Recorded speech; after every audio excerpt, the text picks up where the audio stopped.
Content Advisory. This program contains descriptions of racialized violence, child death, public executions, and scenes of boiling and burning. Viewer discretion is advised.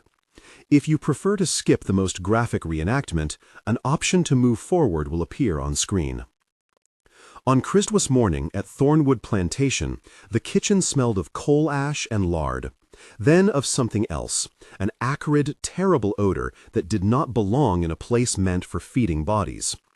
4 iron cauldrons sat over cold hearths, lids askew. The floor was slick. In each pot lay a man, Edmund Thornwood, the plantation master, and his 3 grown sons. Their faces, as the sheriff later recorded, were distorted, their clothing fused to the metal. The scene left no easy words. People who came that day did not speak of victory or celebration. They spoke of muteness, of the way the sun looked wrong on a yard haunted by a story that would not stay buried. This is the story that would be told and retold as both fact and fable. Maria of Mississippi, born Iomide in West Africa, forced across the Atlantic, renamed and bound to the Thornwood kitchen, who, the papers said, and the whispers held, boiled her master and his 3 sons in hot oil on Christmas Eve, 1854. Some sources place the events as earlier, in 1847. Reporting and memory vary. What follows treats named facts cautiously and flags reconstructions drawn from testimony and later retelling. Where the archival record is thin, I signal that what you hear is reported, remembered, or reconstructed. To understand how a kitchen could become a crucible of vengeance, we must first enter the world that made such an act thinkable. The Mississippi Delta of the mid-19th century was a place of concentrated wealth and concentrated cruelty. King Cotton commanded the landscape. Riverways, widespread plantations, and a market hungry for labor formed an economy that measured human life in bales. Thornwood Plantation was prosperous on paper. Hundreds of acres, cotton fields set in long, thirsty rows, a big house raised on a knoll that looked over the quarters like an instrument of discipline. Edmund Thornwood was a man whose authority was enforced in plain spectacle. Brands on flesh, public lashes, petty humiliations deployed to make obedience look natural. Overseers read out quotas like scripture.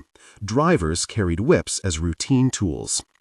Within that world, the big house kitchen occupied a particular, ambiguous moral geography. It was both too close and too far from the master's presence, a place of comfort for the family and of constant labor for the enslaved. The cook, when trusted, was invisible in her knowledge. She knew the master's spices, the mistress's preferences, the family's rhythms. She carried the intimacy of spoon and flame, and in that intimacy lived a kind of power few noticed. Maria, the woman at the center of this story, read her world by heat and timing. She was the person who turned raw meat into order. She kept the pantry and the invisible store of the house's small favors. That everyday expertise would, in oral tradition and in later retellings, become the instrument of retribution. Maria's life did not begin in Mississippi. Oral tradition, preserved in the county decades later, remembers her as Iomide, "My joy has arrived," born in a Yoruba-speaking region before being captured in a coastal raid and loaded into a vessel bound for the Americas. The Middle Passage left most details unrecorded. The act of naming erased prior kinship. In Mississippi, she was given a new name and a new function. That renaming was not only a practical matter of control, but a symbolic erasure that the enslaved fought against in small, stubborn ways. The keeping of a remembered phrase, a hidden prayer, the repeated comprehension of a homeland name shared in the dark. An older woman in the quarters, an enslaved elder usually called Abigail in later accounts, is central to the story of Maria's survival. Reconstructed from decades later interviews, Abigail is described as a herbalist and keeper of quiet languages. She taught the young woman about herbs, about how the smallest leaf could staunch a wound, how certain roots made tea warm the chest. She passed along stories in a cadence that tied Africa to Mississippi, whispered names and songs to hold lineage together. It is likely that such relationships existed across plantations, enslaved women teaching other women the craft knowledge that permitted endurance. Whether the specific Abigail named in later WPA interviews is exactly the woman who guided Maria cannot be proven beyond doubt. Oral testimony compresses memory over time. But the function of such a figure, mentor, keeper of lore, discreet teacher, becomes crucial in understanding Maria's resourcefulness. Architecture of intimacy extended to family. Isaiah, described in the record as Maria's husband, was a blacksmith, literate in secret, and, by most accounts, a man who dared a small light of defiance. The testimony, filtered through abolitionist newspapers and a few documentary glimpses, paints Isaiah as a figure who read forbidden pamphlets, who taught children letters beneath a log by night. He had learned to make tools that served the plantation economy even as he forged small pockets of autonomy. The family grew. 2 daughters, Grace and Hope, ages later reported as about 12 and 8, who knew the kitchen as a world of scent and shadow. Their play was stitched into the patterns of labor. The kitchen floor was at once playground and classroom. What is crucial in all these recollections is not only the tenderness of domestic detail, but its function as leverage. Maria's authority in the kitchen and Isaiah's literacy made them unusual, less visible but more aware than many. That awareness, in such a brutal system, could be dangerous. As the records and oral narratives insist, danger came in a public, spectacular form that would destroy the family's fragile shelter. In late summer, accounts vary on whether the date was in 1847 or 1854, but the community memory fixes its horror well. Thornwood staged a punishment meant to terrorize more than correct. Public punishment functioned across the South as both method and message. A body punished loudly signaled that transgression would meet spectacle. In the yard where cotton was weighed and workers changed shifts, Isaiah, Grace, and Hope were accused of theft and insolence by different versions of the story. Some contemporary press reports framed the accusation in crude economic terms. Oral testimony emphasized an altercation, perhaps an attempt to run or resist. The details differ in print and pamphlet, but the outcome does not. What witnesses later recalled, labeled sometimes in records as oral testimony or later interviews, describes a scene intended as a lesson for all the enslaved labor force. In the center of the cotton yard, under the August sun or the autumn haze, the Thornwoods arranged a punishment that would be remembered for decades. The 3 were forced into one of the plantation's large cooking pots and boiled alive. An abolitionist newspaper that picked up the story framed the act as emblematic of Southern depravity. A local observer, recorded in a county ledger, used a single phrase that haunted later retellings: "The master's hand turned to executioner." The image is unbearable. Children and husband subjected to a process we modern eyes can hardly parse. Records do not always specify whether the pot was filled with water, lard, or oil. Eyewitness accounts change with the telling. The precise medium is less the point than the deliberate exposure to suffering in public, the way the Thornwoods intended to reduce living human beings to a slow, demonstrable death as a warning. Even decades later, those who recounted the story did so with the same painful recoil. No one could look, one aged interviewee remembered. You could hear their voices, and then the sound stopped. Maria's reaction is both vividly described and, in its inner detail, necessarily reconstructed. She collapsed at the edge of the yard when the act was carried out. Some said she threw herself against the cookhouse door. Reconstructed from testimony, she cradled the grief and the shock, then did something perhaps more dangerous than any public act of defiance. She withdrew into an appearance of compliance.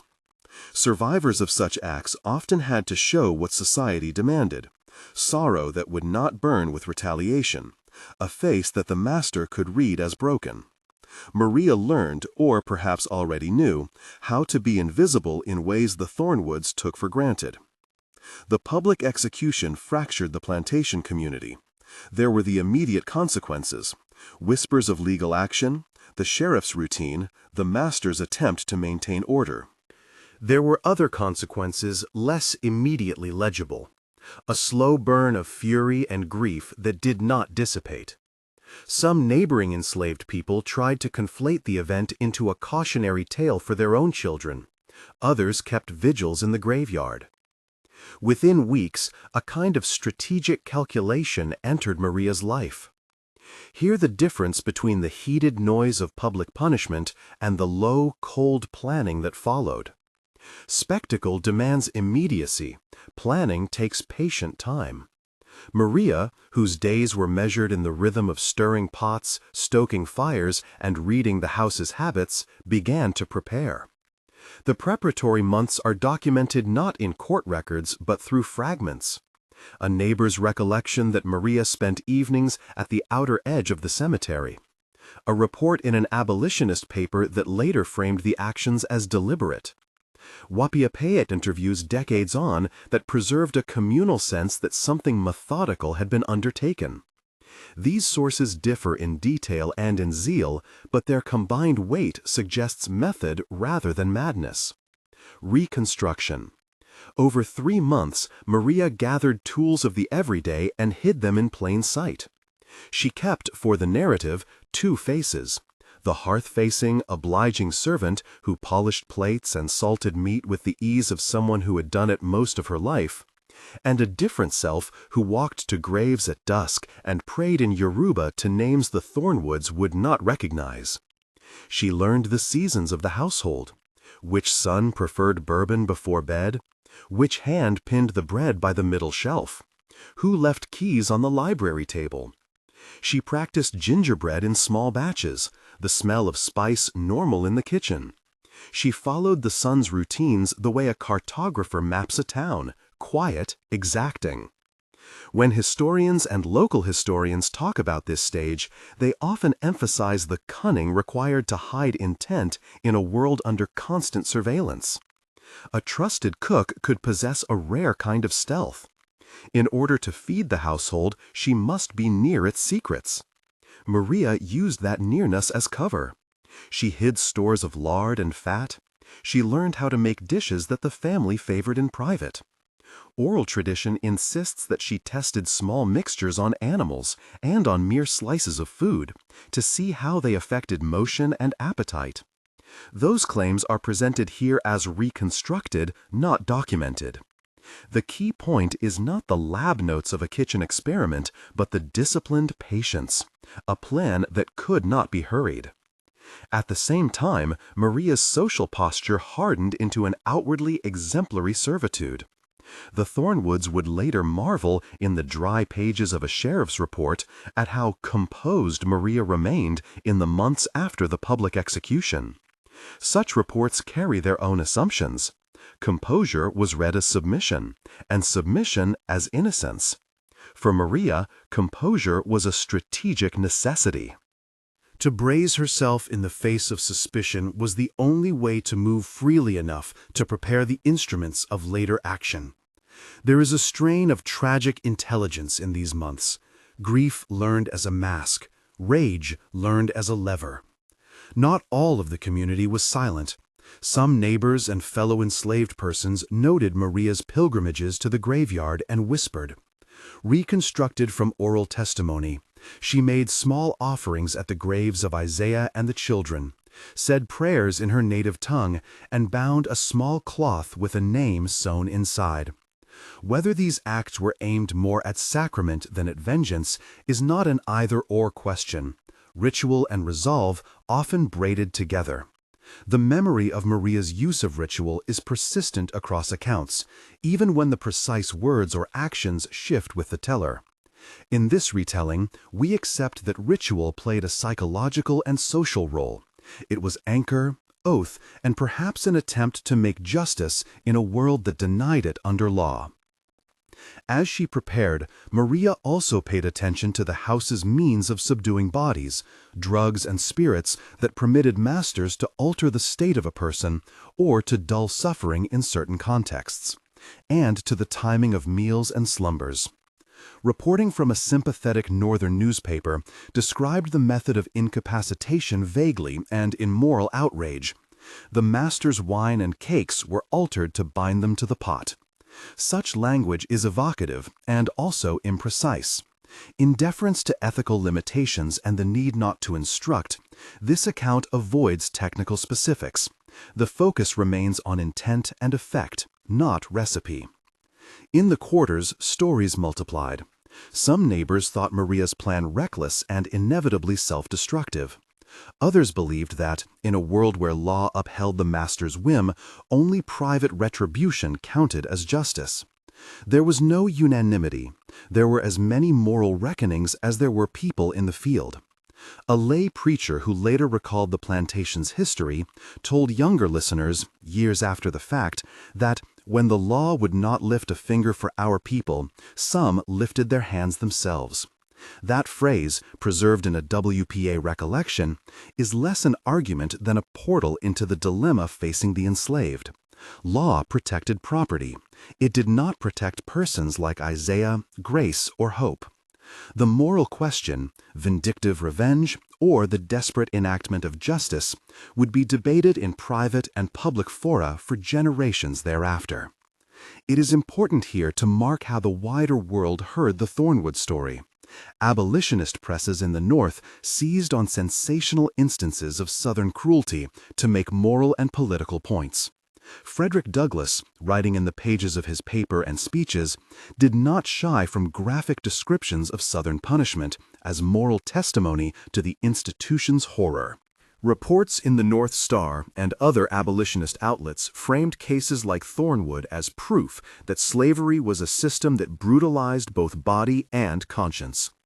In the South, papers either ignored such stories or denounced them as Northern exaggeration, a rhetorical mirror of the sectional divide.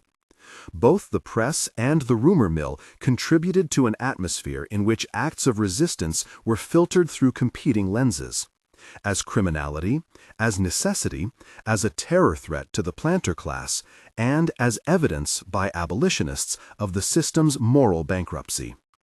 The Thornwoods themselves reacted as masters do when control feels stung. They tightened surveillance, they moved trusted hands closer to the family, and they increased punishment of infractions as deterrent. These measures had the opposite of their intended effect. Tightening a system of control in the face of perceived insubordination increases the desperation of those who live under it. The weeks after the public execution saw both an intensification of fear and a deepening of resolve in pockets where grief could not be sated by the law. The community memory gathered those months into a denser shape, and the memory's shape matters. In those months, Maria was not only a figure of private grief. She became a living symbol, if only to herself and a small circle, of a possible answer. That answer would not be visible in the months of preparation to those who only knew public gesture. Only those in her confidence, if any existed outside her own head, could have suspected the scope of what she intended. Meanwhile, the Thornwood household continued its rhythms, unaware of the strategy forming under their roof. The sons, Nathaniel, Jeremiah, and Caleb, functioned as the master's deputies, overseeing cotton, auditing laborers, and sometimes enforcing violent discipline themselves. Each had his own reputation in the fields. Nathaniel for coldness, Jeremiah for arrogance, Caleb for a brutish eagerness that left scars on people's bodies and memories. They relished their dominion, and they moved through the world as if the law and property secured them with impunity. That sense of impunity is a critical element in the story. It underwrote the kind of brutality that could provoke, in return, the most intimate forms of retaliation. Where the historical record thins, later testimony thickens with moral intensity. A neighbor in an oral history recited a line passed down. She kept the house warm and planned its cold. That line, haunting as it is a reconstruction, an elegy turned into legend. We use it as a cultural artifact. It tells us how the community remembered the interplay of domestic routine and secret rebellion. Maria's method required invisibility. Her success would turn on the house's trust in her ordinariness. As the autumn turned toward a colder December in the year given by the title, 1854, the planning reached a stage of practical readiness. She had learned which daughters slept where, how a servant might slip a dish to the master's table, the order of doors and keys that made the house function. She had laid aside small stores under false sacks, marked by a thread only she could read. She had, according to later recollections and reconstructions, fashioned a small altar of cloth and bead in the hollow behind the kitchen smokehouse, an altar where she offered words in Yoruba and tied a petition to the stick of a spoon. These acts were small and domestic and deeply personal. They were, however, also a way of fixing intent. There is a temptation in retelling such a story to turn the months of preparation into a thriller montage. Quick cuts, the clattering of pots, furtive hands. But the reality, as the testimony suggests, was quieter.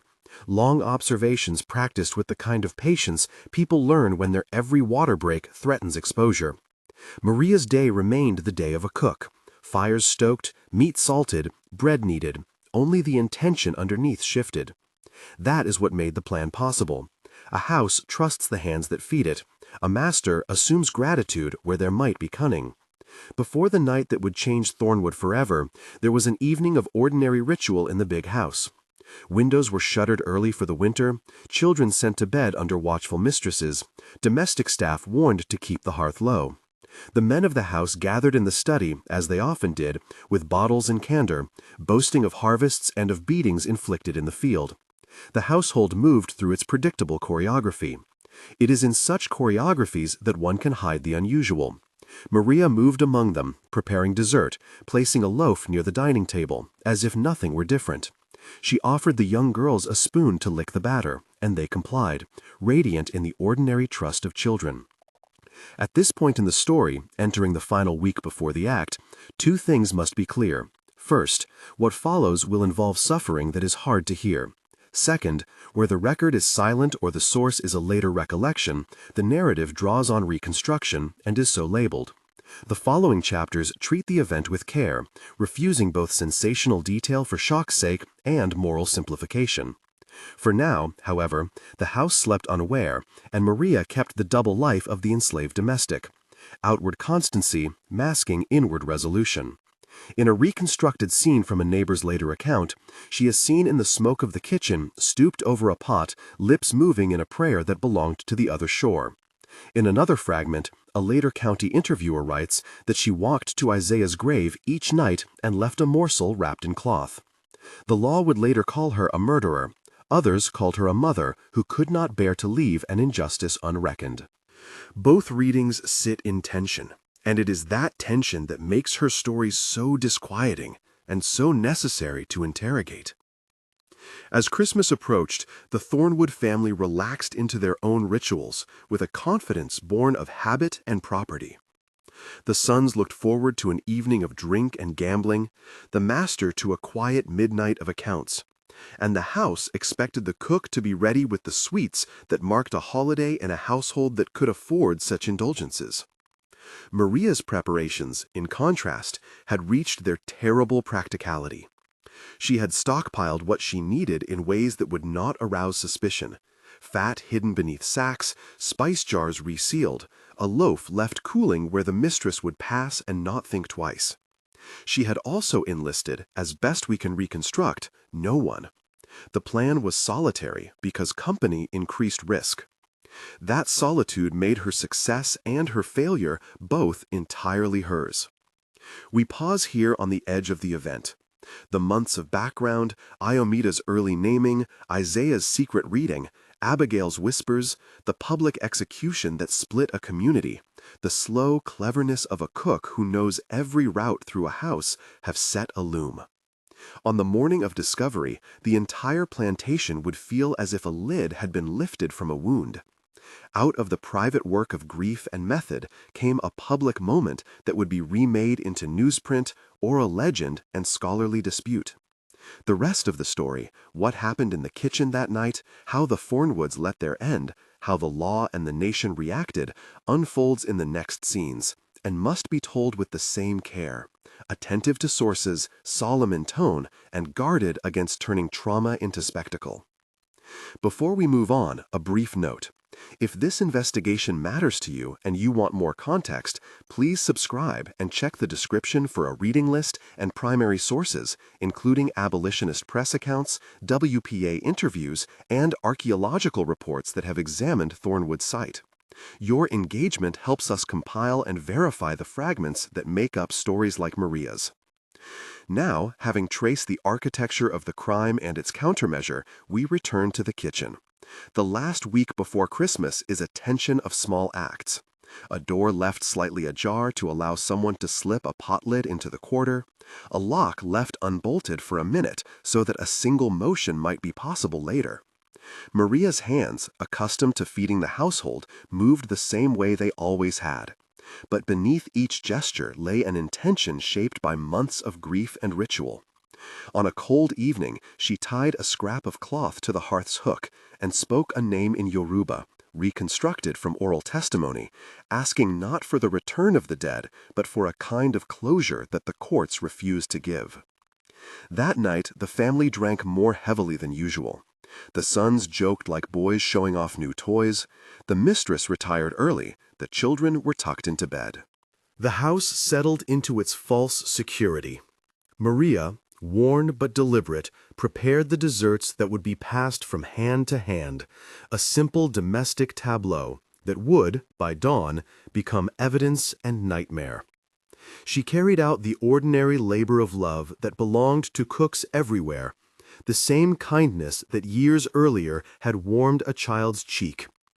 It is precisely that ordinary intimacy, the trust in being handed a spoon, the expectation of a biscuit warmed by a known hand, that made the act she contemplated possible. Reconstruction. Maria set her things in order, placed the spoon she had once polished for Isaiah on the table, and took one last look at the door that led to the graveyard where she had spent months visiting the bones of those she loved. Her prayers at that small altar had been about more than vengeance. They were about making a life into an argument that the law would not otherwise submit to any tribunal. The moral problem remains unresolved. What drove her was not simple cruelty, but response to a cruelty made legal. She chose to make the big house taste of its own terror. This is the point at which the tale splits into two kinds of narrative. One is the archival, with reports, affidavits, and the measured tone of the sheriff's later notes. The other is the oral, thick with sound and feeling, the kind of memory that cannot be reduced to margin notes. Both are necessary to understand what Maria's act meant, and both will be tested by what comes in the immediate aftermath. The discovery, the investigation by Dr. Whitmore and Sheriff Thomas Barrett, the ripples through nearby plantations, and the way abolitionists and slaveholders read one another through the story. Those responses will reshape the event into legend and into legal casework, into cautionary tale and into beacon for the enraged. We leave Maria now in the kitchen with her hands in flour, the house breathing the soft sleep of those who think themselves safe. The cauldrons, which had earlier taken the lives of her family in the yard, sat in the hearth as ordinary instruments of service, iron vessels expected to hold stew to sustain the family through winter. The irony of that ordinary object is not a rhetorical flourish, but a fact of daily life. Instruments of domestic care can be double-edged where power is so unevenly distributed. Whether the act that would follow is remembered as revenge, justice, or something else depends on the listener's moral compass. For Maria, according to later testimony reconstructed from the quarter's memories, the choice came down to an unbearable calculus. A legal system that allowed her family to be executed in public, and a world where the Thornwoods' authority could not be checked by law. That calculus was most conspicuously set in motion by the image people could not dismiss: the sight of her husband and daughters dead where a pot should only contain soup. Memory kept that picture like a wound. Maria kept the memory like an exact instruction. As the night deepened, the house exhaled and moved toward a morning that would shutter the county. The next scenes record the slow motion of a household unaware, the movements of a solitary woman, and the swift shock of discovery.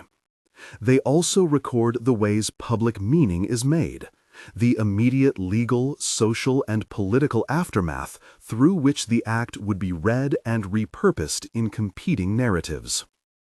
A cold blue light slips through the shutters. The big house inhales and settles.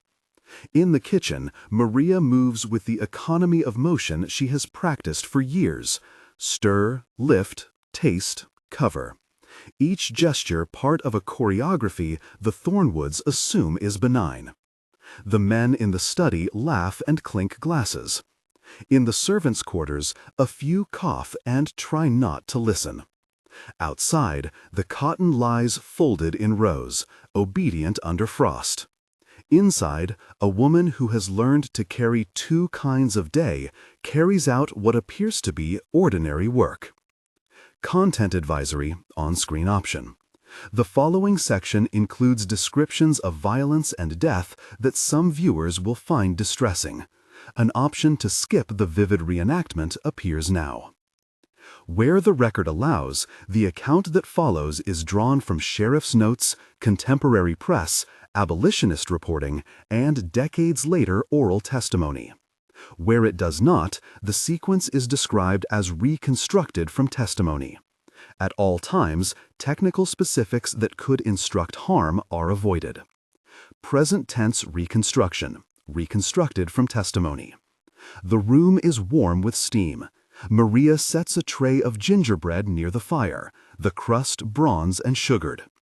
The sons call for more liquor. A footman slips them a decanter, their palms already claiming the night's looseness. The mistress, already in her bedroom, will not wake. The children, Grace and Hope in the reconstructed memory, have been tucked away, their hair smelling faintly of molasses and spice. The household trusts the cook's hands. They trust, too, in the comfort of ritual. Dessert after supper, a nightcap in the study, bolts of sleep under quilts. The very trust that renders Maria close to the family will be the instrument that she manipulates. Reconstructed scene. A son, Jeremiah in later accounts, raises a biscuit laughing. "To our harvest," he says. Another toasts, the words grow slurred. They are men who have watched others break under the whip. They do not expect to feel broken themselves. The gingerbread is passed. The sons eat, content in their unexamined omnipotence. What happens next is narrated in two registers. The first is the forensic and juridical, the sheriff's return, the doctor's observations. The second is the oral, the witness who said she heard cries that night, the old man who swore he saw Maria leave the kitchen with her hands wet. The two registers do not always meet. Their tensions are instructive. Sheriff Thomas Barrett's initial report, presented as condensed here, records a discovery made in the early hours. The master and his 3 sons were found in the kitchen's iron cauldrons. The official language is spare, tremulous with the limits of its own horror. It avoids rhetorical flourish and concentrates on fact. The bodies were contained in the cooking vessels. There were signs that motion had ceased prior to immersion. The range of burns or deformation required further observation. Dr. Whitmore's attestation, similarly restrained, notes extensive thermal injury consistent with prolonged immersion in heated medium, and he speculates about incapacitation prior to immersion. Those phrases are clinical windows into an event that the paperwork tries to tame. Oral testimony thickens the papers with feeling. "We heard them calling," one interviewee would later say. "They did not sink quietly." Another recalled hearing the muffled noise when the pots were dragged, a sound like someone stirring grief. These accounts, moral and sensory, resist the neatness of a medical legal report. They place the event in the rhythms of neighborly memory, in the community's stomach-turning knowledge that people had been killed where soup was meant to be. There are competing narratives of sequence. Some accounts, often the abolitionist retellings, emphasize that the Thornwoods were first drugged, then conscious while the cauldrons took them. Others assert that incapacitation was total, that the victims did not regain awareness. The sources disagree. Where they do so, this narration notes the divergence and frames the more sensational claims as reported or reconstructed, not as confirmed fact. The effect of the choice, paralysis with prolonged awareness or unconscious death, matters morally and legally. It also shapes how people remembered Maria's act afterward. An abolitionist account in a northern paper, republished in whispers across the Delta, declared bluntly, "They were made to feel what they forced others to feel." It is a moral judgment, not a neutral description. Southern retellings, where they appeared, minimized the spectacle, calling northern presses calumnists to inflame the section. The story thus entered the national conversation as both evidence and provocation. What is more traceable than the precise degree of suffering is the rhythm of the house that night. Maria worked within that rhythm. She did not, in the surviving record, enlist accomplices of the planter class. The plan, if it was planned, was gone through alone. She used the patterns of the household to her advantage. The sons who watched late games with cards, the mistress who preferred early bed, the servants who did not expect the cook to be more than a source of food. That ordinary expectation allowed a single person to move through intimate spaces without arousing the same degree of suspicion that a stranger would. Maria's last acts, again reconstructed from later witness accounts, are small and domestic in outward form and urgent in inward meaning. She wraps a cloth with a small bead of hair she has kept, perhaps Isaiah's, perhaps a child's. She places it in a pocket of her skirt. She says words in Yoruba, phrases that have been recorded in fragments by WPA interviewers as a sound of names, not translatable precisely. According to one recorded recollection, she walked to the graveyard after the deed, as if to lay the night's work down where her husband and daughters rested. That walk will be the scene of another discovery.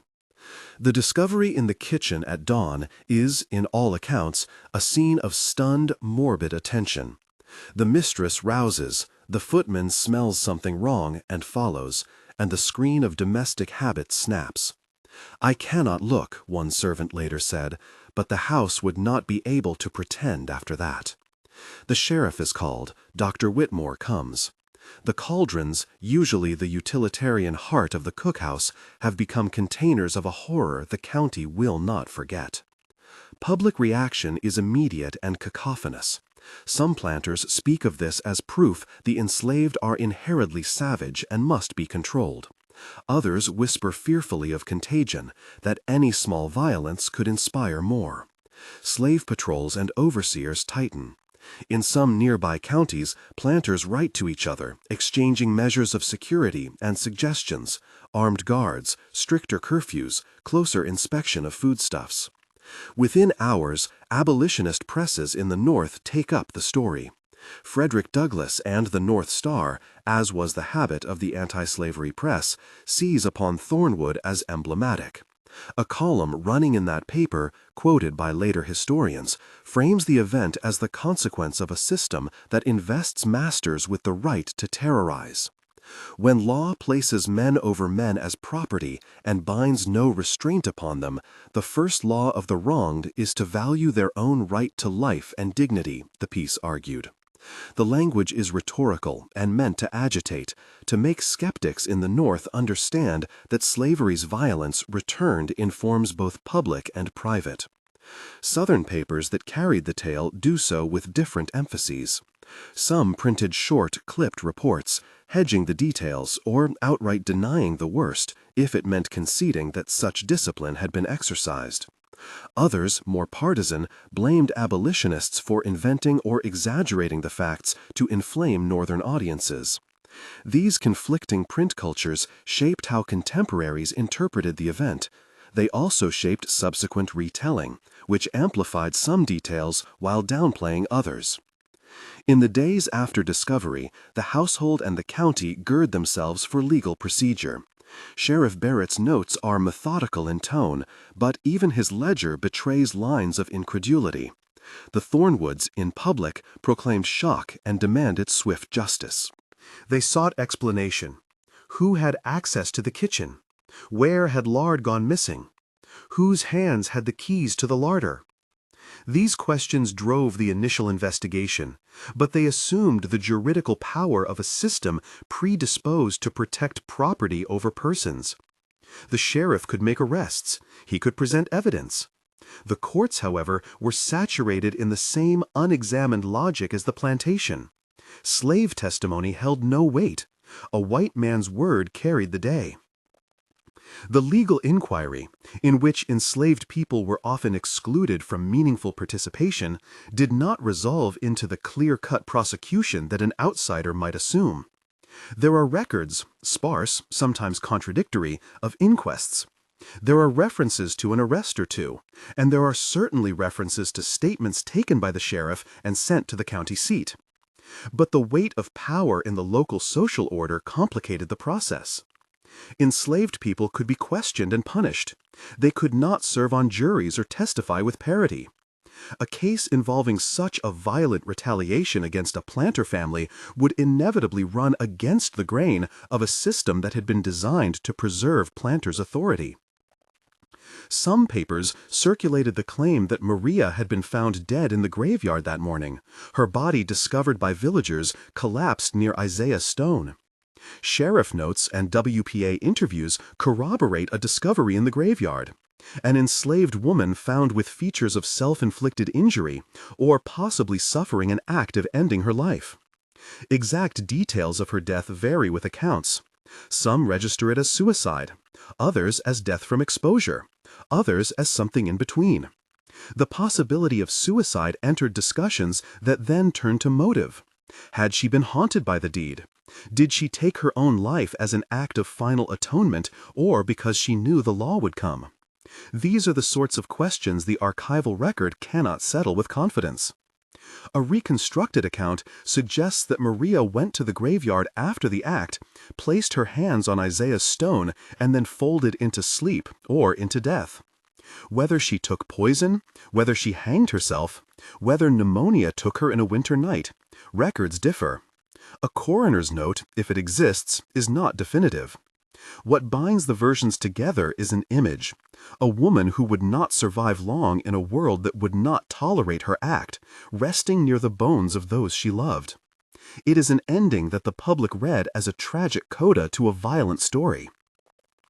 The varying accounts prompted an immediate politics of interpretation.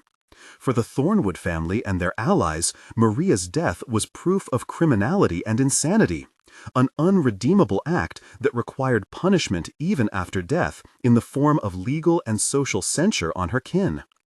For abolitionists, and for many within the enslaved community, Maria's death and the killing of the Thornwoods were two connected outcomes of a larger injustice. A system in which the legal avenues for redress were closed, and in which violence was normalized by those in power. The polarized framing of the event speaks to the larger sectional tension over slavery itself. Acts of violence could be used as evidence by both sides to prove their moral claims. Notably, the Thornwood incident, once reported, had an effect beyond its county. Across the South, there were rumors of similar events. Kitchen uprisings, poisonings, secret acts of sabotage. Some of these were real, some were hearsay that fed planter paranoia. The prospect of cooks and servants using their proximity to food as a means of resistance alarmed slaveholders, and many responded with increased measures of regulation, stronger locks, stricter surveillance, and reduced trust in those they had once depended upon. These measures had a cumulative effect of increasing the obstacles to everyday survival for the enslaved. Less access to small comforts, harsher oversight, and a climate of suspicion that made mutual aid more difficult. For abolitionists, Thornwood became part of a dossier of moral evidence, examples marshaled to demonstrate the system's brutality and the desperate forms of resistance it encouraged. For the white South, Thornwood became a lesson in contingency. The system's smoothness was brittle. This dialectic fed into the rhetoric of both sides in the years preceding a larger national rupture. The story also migrated into folk memory. Oral tradition preserved and reshaped the narrative over decades. WPA interviews, collected nearly a century after the events, recorded versions that were at once more allegorical and more direct than contemporaneous press. Old singers in camp meetings would sometimes allude to a kitchen that boiled the master's pride in spirituals or in countrified retellings, transforming a historical event into folklore and a cautionary tale. A line recorded in such an interview echoes across retellings. When they took her joy, she put their fear in a pot. That phrase, mythic as it is, functions less as evidence than as cultural meaning, a way communities processed the injustice and found moral language in which to speak of it. Later archaeologists who studied the Thornwood site in the 20th and 21st centuries found material traces that complicate and sometimes confirm bits of the narrative. Excavations around the cookhouse revealed heavy hearths and cast-iron cauldrons, corroborating the physical plausibility of the accounts. Charred layers in the soil were consistent with intense heat use. Refuse pits contained shards and animal bone consistent with culinary tasks. Archaeologists do not, and cannot, reconstruct motive from sherds, but they can supply texture. The kitchen was large, equipped for a household of some wealth, and centrally located to the quarters and the big house. Such fieldwork anchors the story in material reality, even as it cannot adjudicate the moral questions. The idea that the Thornwood event sparked copycat incidents, acts of retribution patterned on the same logic, is also part of the contemporary record. Reports of smaller acts of sabotage, of disrupted meals, of poisoned livestock, circulated in plantation correspondence and in the regional press. Whether these were coordinated or simply the result of heightened rumor is unclear. What is clear is that the Thornwood incident became a symbol, a kind of lightning rod for both fear and for narratives of possible retaliation. There are legal footnotes worth recording. Attempts to prosecute suspected co-conspirators were hampered by evidentiary norms that privileged white testimony, and by the fact that enslaved people could not testify in their own defense in the same ways. Some records suggest that a few enslaved people were punished for supposed complicity, beatings, imprisonment, or forced labor, serving as both a legal consequence and a warning to others. The law functioned here as a continuation of the plantation's disciplinary logic rather than as a neutral adjudicator. The Thornwoods themselves did not escape reputational damage. Economic consequences ensued. Some planters found it difficult to maintain investments in communities where panic had spread and labor seemed less predictable. There is evidence that Thornwood Plantation's management suffered in the aftermath. Debts mounted, overseers left for more stable jobs, and the family cut back on certain comforts. Whether this was a direct consequence of the event's moral fallout or simply the misfortune of a planter's economy under pressure is a matter historians debate. What is evident is that the household's equilibrium, its social authority, was disrupted in ways both symbolic and practical. Beyond immediate ripples, the Thornwood story has had a long afterlife in memory politics. Through the decades, storytellers, black and white, rewove the tale to speak to contemporaneous anxieties and hopes. Early 20th century black newspapers revisited it as evidence of the violent resistance that, some felt, had been necessary to survive the plantation. Later historians used Thornwood as a case study in discussions of enslaved agency, interrogating the thin line between resistance and criminality that the legal and moral orders drew. Folklorists looked at the way the story was reshaped in camp meetings and legends, while scholars of memory traced its migration into broader narratives about the meaning of freedom. This is a story that resists simple categorization. For some, Maria is a cautionary figure, a reminder that atrocity can beget atrocity. For others, she is an agent of a moral logic outside legal bounds. A woman who answered private terror with private retaliation when public justice failed. The tension is at the core of how we think about rebellion and retribution in unequal societies. It forces us to ask whether moral remedy must always come through legal channels, And what happens when those channels are blocked by institutions that benefit from injustice? There are also ethical puzzles about how to remember such events. When historians tell stories of violent resistance, how should they balance empathy with critical responsibility?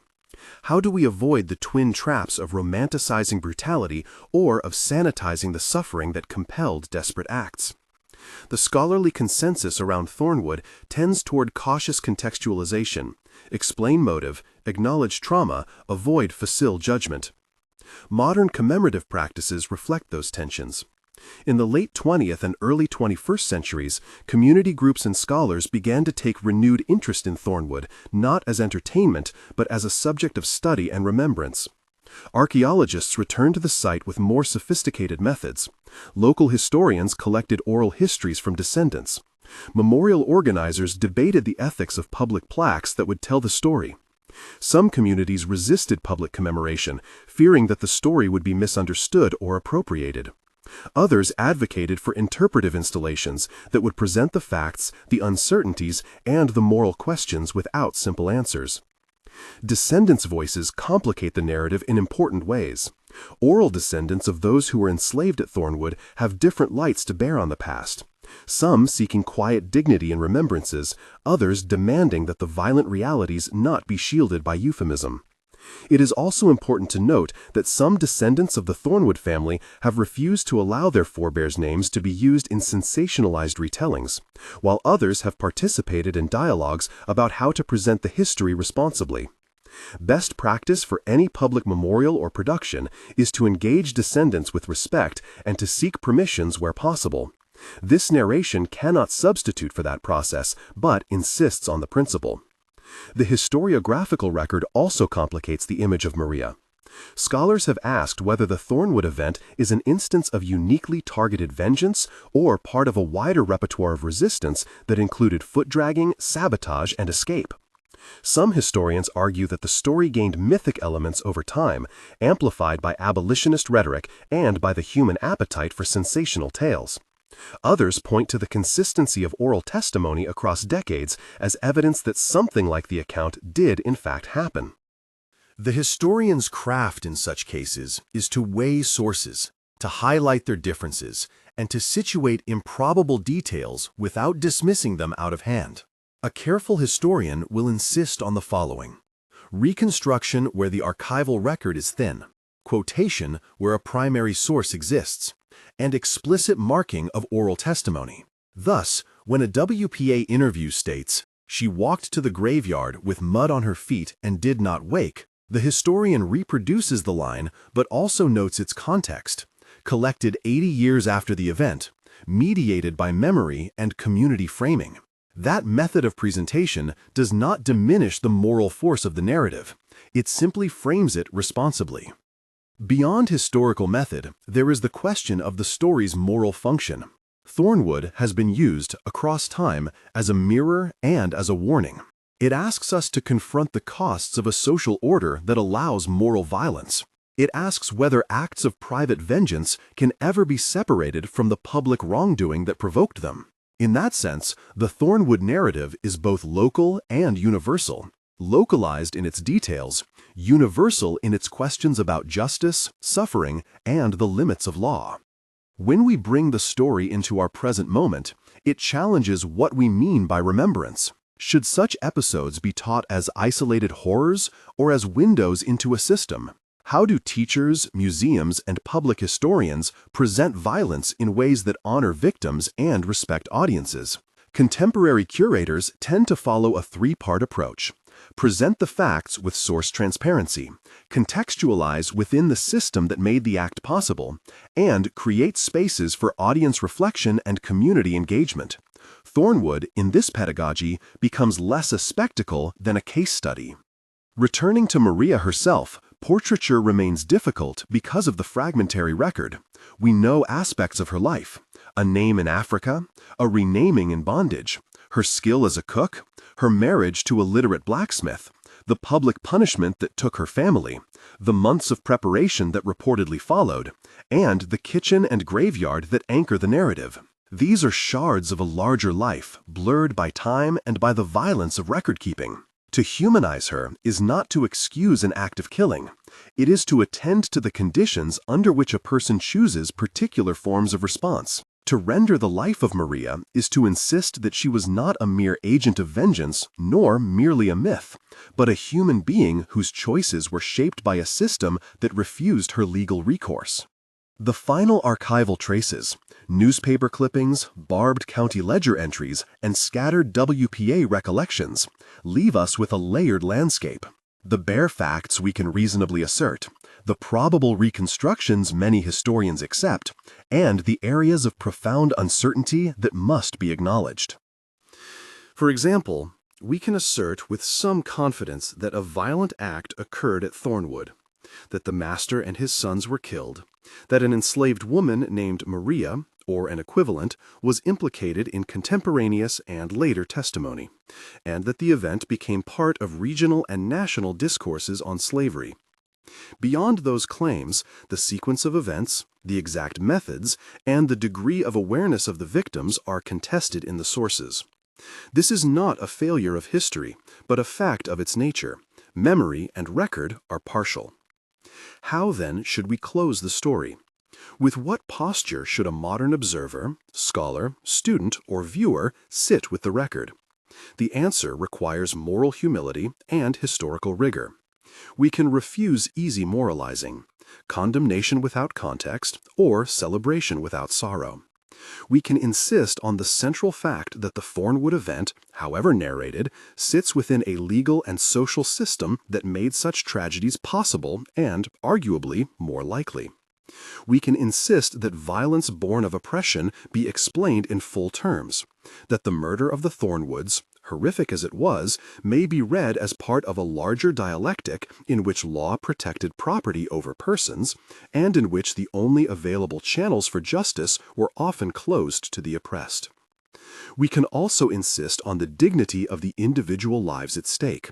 Isaiah, Grace, and Hope were persons whose deaths, by whatever means, deserve recognition. Maria was a person whose life, motivations, and grief deserve careful treatment, not reduction to stereotype. Memory must hold multiple truths: the pain of victims, the moral urgency of resistance, and the structural contexts that produce such events. In concluding, we should note some afterlives of the Thornwood story that point to its continuing relevance. First, the tale entered abolitionist literature as testimony and rhetorical leverage for anti-slavery argument. Second, it functioned as part of a planter class's lexicon of fear, contributing to stricter controls that exacerbated the daily hardships of enslaved persons. Third, it evolved into folklore and camp meeting references that kept the memory alive in Black communities in ways that secular records could not. Finally, in modern scholarship and heritage practice, the Thornwood story prompts debates about how to present violent history responsibly, to educate without sensationalizing, to commemorate without simplifying. For those who wish to probe further, primary sources remain essential. Readings in the North Star and other abolitionist newspapers of the period will show how the event was used rhetorically. WPA interviews, though collected much later and mediated by their own historical context, preserve oral layers of memory. Archaeological reports from the Thornwood site supply material anchors. Modern historians, working in African American studies, folklore, and legal history, have compiled and debated fragments of the case. A short on-screen credits list accompanying this program will direct viewers to suggested readings and archives, including Douglas's Press, county records, WPA collections, and archaeological studies for those who want to verify sources or examine the materials more closely. If there is a single ethical demand that the Thornwood story places upon viewers, it is this: to reckon with the complexity of moral response in a world structured by violence. To understand that resistance stories can be both heroic and terrible. To understand also that the law, if it is to mean justice, must be open to all, or else it will yield to private retribution. To remember the faces, and the nameless faces, entangled in these histories, and to bring their stories into public conversation with humility, evidence, and ethical care. If this account of Maria of Mississippi, 1854, has stirred you, and you want to learn more, check the description for a reading list of primary sources and scholarship. Consider supporting institutions that preserve and interpret African American history. Consider also sharing this video with educators who teach antebellum history and the history of resistance. Thoughtful engagement helps keep memory honest. Finally, the story of Thornwood does not provide tidy resolutions. It offers instead a mirror. We see the corrosive logic of a society in which some lives are protected and others are not. We see grief turned to action and action turned into legend. We see how communities remember trauma and how memory reshapes meaning across generations. The ethical questions persist. What do we owe victims? How do we narrate resistance without endorsing violence? How do we balance empathy with critique? These are not questions with quick answers. They are questions worth sitting with. Sources and further reading are listed in the description. If you found this examination meaningful, please consider subscribing, reading further, and supporting museums and scholars who research and interpret this history. Leave respectful reflections in the comments, and if you are an educator or researcher, consult the sources linked below for primary documents and archival material that informed this presentation.